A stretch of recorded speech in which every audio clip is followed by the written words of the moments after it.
My name is Jerry Allman.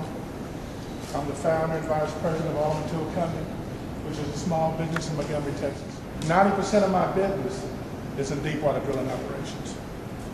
When they enacted the moratorium 2 weeks ago, unfortunately my first task was to lay off 18 people.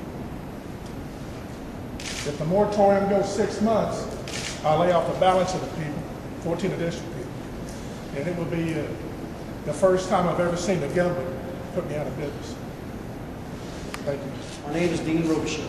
I'm the owner and the senior vice president of Blackhawk Specialty Tools. We're a small off-field service company that has developed and provides specialist cemented tools for deep water drills. Started our company with 4 employees, and through hard work built the company to over 50 employees, and had plans to hire an additional 25 employees by year end. In March, we added 3 new customers, and we'd be working on 5 additional deep water rigs. We borrowed more money and began manufacturing tools. By May, we had the capabilities to completely service 15 deep water rigs. Everything was looking good. On Thursday, May 27th, all that changed when President Obama banned all deep water drilling. This included all 10 rigs we were working on.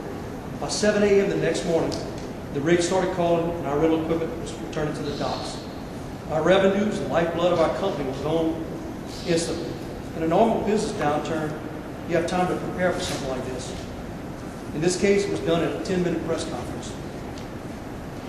This was surprising, the fact that according to the safety investigation of the 33 deepwater rigs, the reports came back that all rigs were in compliance with only 2 minor violations.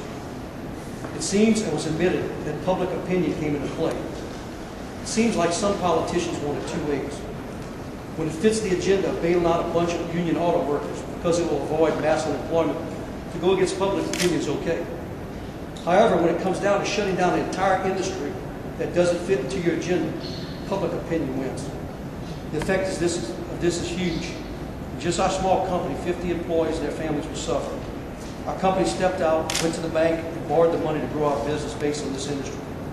Our payroll today stands at over $5 million per year and was growing at 50% annually. And now, unless this moratorium is lifted, we will need to lay off at least 30% of our employees, maybe more. This industry has drilled over 4,500 wells with 1 incident of this kind. Any industry would be happy to have this success rate. Would any other industry be shut down for 1 failure?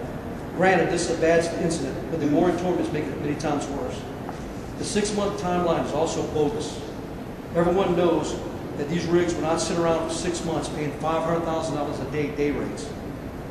They will move overseas, will not be back anytime soon. This is a death sentence for this industry and not good for our country. Everyone will be affected in our region. All the vendors we use, the machine shops, the supply stores, the inspection companies, down to the hairstylists and audio shop owners will hurt. And this is just a small company.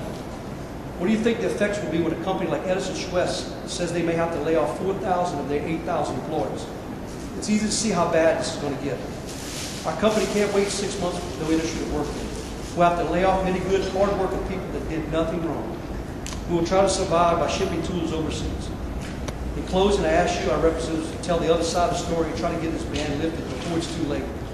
Now, just one thing I'd like to add is that it's, never before has the industry been shut down overnight. It's just, you could ask, I'd like to ask President Obama and Secretary Salazar if any other industry you can take a 6-month stoppage in work and come back around. You got people saying, it's only 6 months. No, it's a lot longer than that. Thank you. My name is Billy Brown, founder and president of Blue Line Manufacturing, both located in Texas and Louisiana. We now employ over 100 employees in both locations and plan on hiring additional employees here in the next several months before this ban started. Louisiana we know as the service sector of the oil field, but Houston is the manufacturing hub. And there will be massive layoffs because of this ban if it continues. And a lot of people in Texas don't even realize that yet, that aren't part of the oil field. So we're just starting to get the message out now, and it's going to really make a difference. The MMS is saying there's only 33 rigs affected by this, and for only 6 months. Well, let me explain to the committee that there are additional 10 or 15 platforms in deep water known as TOPs that also drill out there. So it's a little bit more than they think. And we're taking a lot of money directly out of economy with all these rigs. They average $1 million a day operations. So it's a lot of money lost and a lot of jobs will be lost because of it. We need members of Congress to get together with Congress across the country and make this ban stop, or a lot of jobs are going to be lost. And I want to thank y'all for giving us this opportunity. My name is Dutch Roy. I'm Vice President of Vesco Tubular Service, a small all-field service company that does completions and testing on wells. Simply put, we run the pipe in the ground on oil and gas wells. This moratorium put on the drilling industry will kill the industry as we know it.